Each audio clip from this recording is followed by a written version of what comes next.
So last class, good morning students. Last class we were discussing about BJT in common emitter mode. I just repeat, in common emitter the application is for only switching. Either you can turn on or turn off. Okay, so BJT in common emitter mode is used as a switch, that you have to remember. Now we are going to see today with BJT in common base configuration. So I repeat, so based upon the construction, there are two types of transistor. One is called NPN, another one is called PNP. Now we are taking into account is not pointing inwards. I told how to remember. So if it is NPN, not pointing inwards, so you can see here the arrowhead is not pointing inwards, it is pointing outwards. Okay, so this is the configuration we are taking for our study today. So here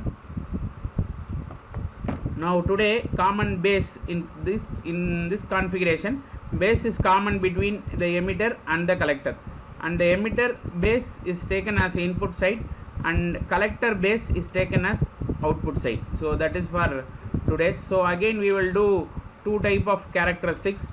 One we will call it as input characteristics, another one we call it as output characteristics. So when you say it as input characteristics, last class itself I told what you have to do: fix your emitter current, fix your collector side voltage at a particular value.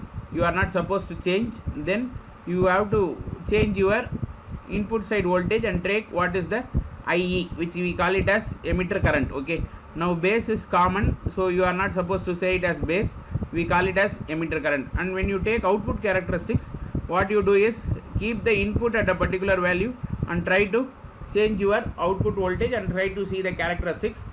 The thing you have to remember here, there in common emitter configuration you got a straight line on output characteristics.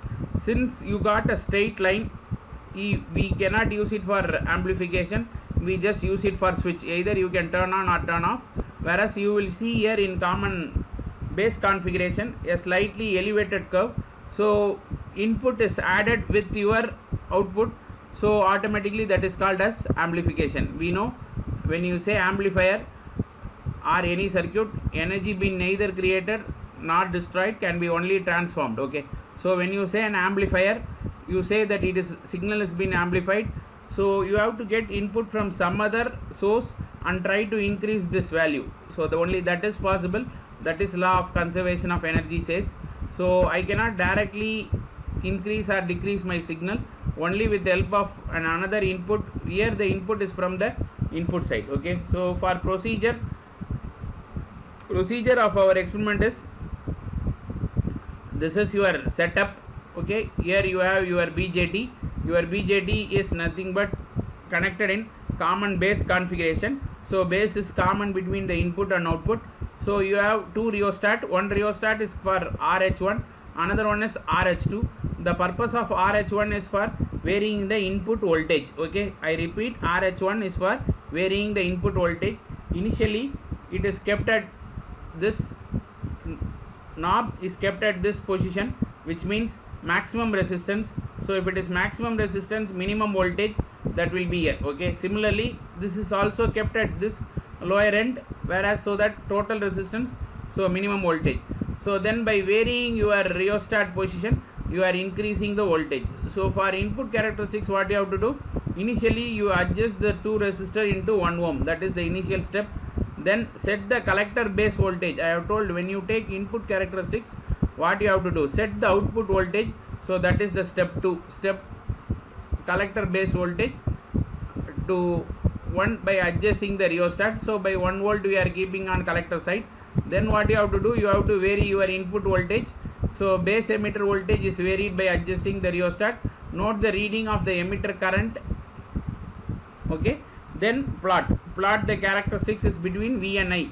V is nothing but your VBE, emitter to base voltage, and the current is emitter current. So this is what you have to do for your input characteristics. Then we have initially you kept it for 1 volt, so now then keep it for 2, 3 and 4 volt and try to see the what is the reading. Okay, so let us start with the experiment today. Then after completing the input characteristics, I will tell about output characteristics. Okay, so we go on for simulation. So when you come to simulation, go for input characteristics. So input characteristics is there. So what is our first step is? Our first step is to keep the ohms in 1 ohms.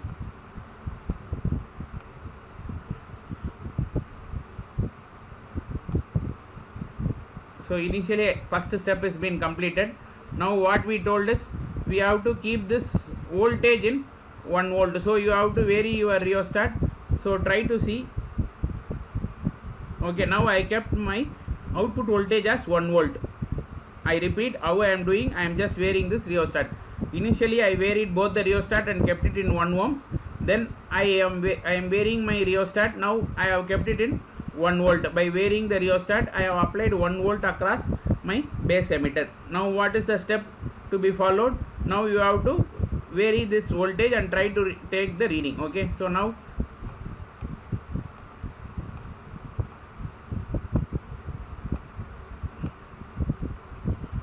what I am going to do, I will keep it in, then add to table. So take one by one reading.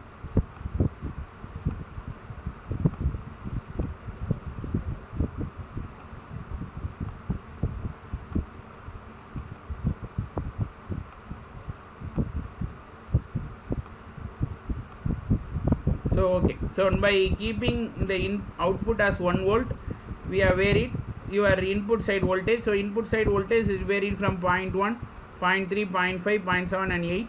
At 1.8 volts you get 10 volts. So you can now view it by plotting this graph. So now we can visualize it starts from around the value called 0.9 and it was varied, and your maximum value was around 10. This is with respect to emitter current, which is measured in terms of microamps. Okay, now let us vary your input side output side voltage and vary it and keep it in 2 volts. Okay, now let us repeat the same experiment. So you have to clear your table.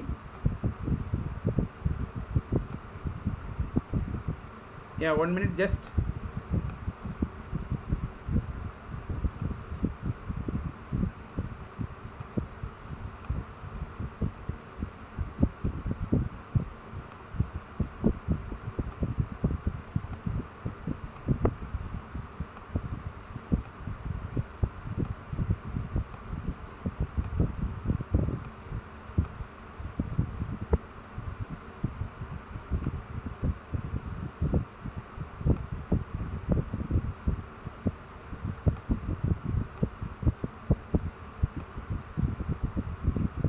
So it just got stuck, that's all.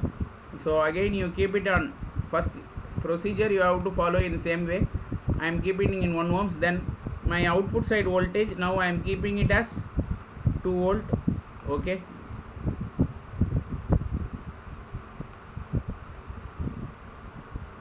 so now I am kept it in 2 volt.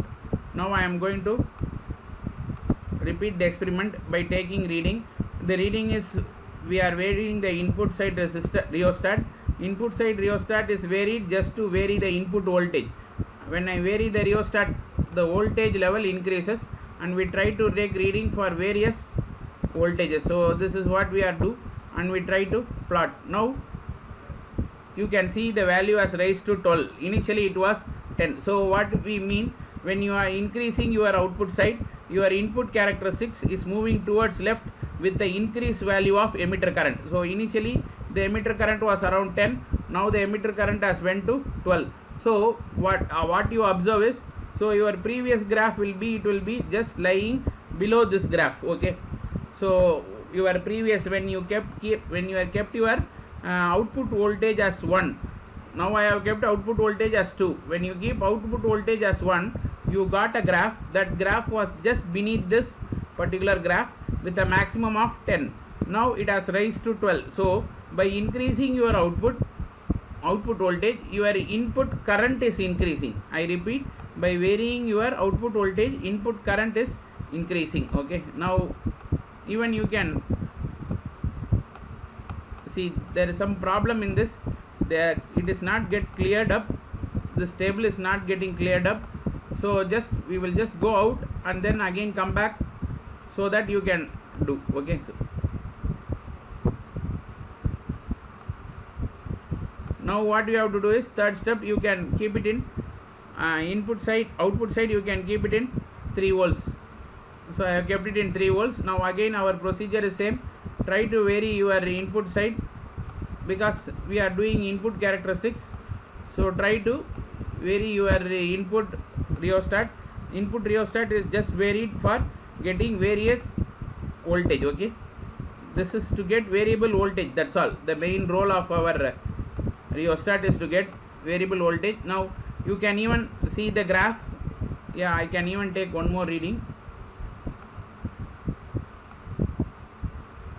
So you can see there is a slightly increase from initially it started from 10, then it went 12, and now it is around 13. Okay, so this is the difference. So when you are increasing the output side voltage, the input emitter current is increasing. So this is with respect to your input characteristics. Now let us move on to output characteristics. So before going into output characteristics, we will see the what is the procedure to be followed. So procedure to be followed is, again keep the both side rheostat at 1 ohms. Then now what you have to do is, you have to set the input current. Okay, when you say input characteristics, I set output voltage. When you say output characteristics, I set the input current. Input current is nothing but emitter current, may be adjusted by the rheostat. Then vary the collector base voltage and take down the collector current. I repeat, input side is nothing but base emitter, output side is nothing but base collector. So for output characteristics, you have to keep the input current at a particular value, then you have to vary your output voltage and try to read output current. Okay, then plot a graph between output voltage and output current. So that is the procedure. So let us go to simulation. So in simulation we are going for output characteristics. So in output characteristics, same rule, keep it in 1 ohms initial condition. First step is keep it in 1 ohms. So I have kept it in 1 ohms.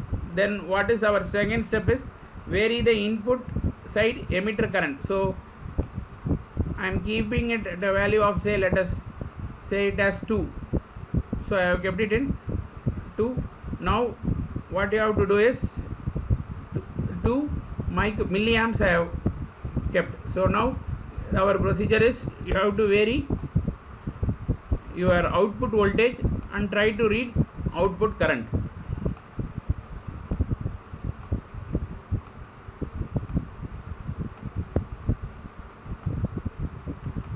So I am just varying my output voltage and try to take what is my output current.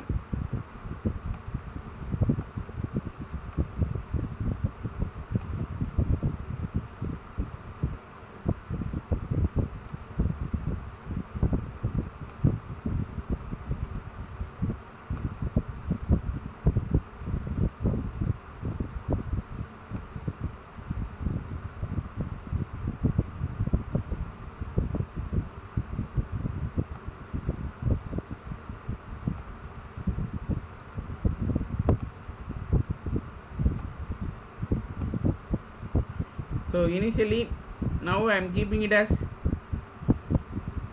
yeah, even slightly we will vary.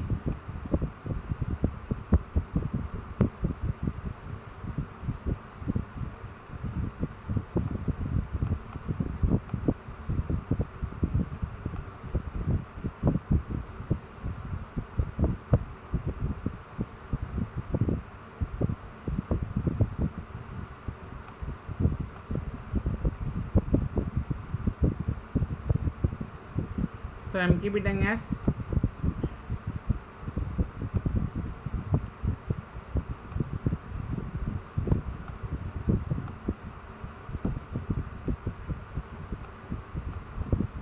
so initially we kept it 2, now I am keeping it as 3.5.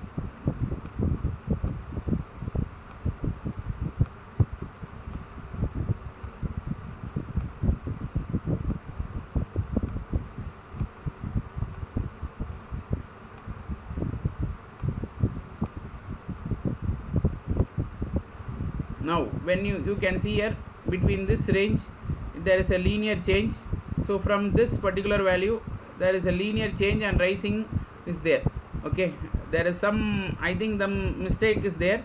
It should not be as straight as like this. Okay, in simulation there is some mistake, so gradually there should be some increasing in value. So that is why it is used as an amplifier. So here I think the simulation tool is not giving the accurate value. So when it is when it says give accurate value, it should not be a constant line, it should be a varying line, this region. So from this particular region to this region it should be varying. So when you see in Google, I think then you will understand. Just I am going for Google to show you the output characteristics.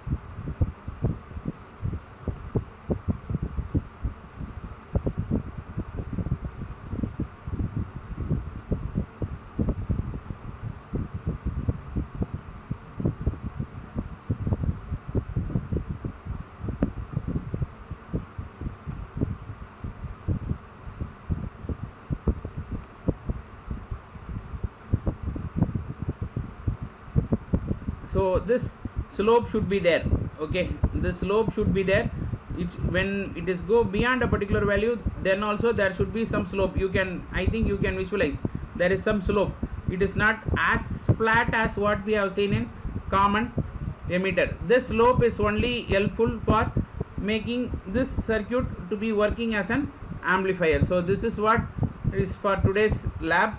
So I think you can understand what is our input and output characteristics. So today kindly at least minimum try to do 3 or 4 experiment in your record and try to convert it as a PDF file and try to upload it, so that I will able to correct it and send you back. So, okay, so I have sent a Google form, you can upload it there. So with this we will stop today's class.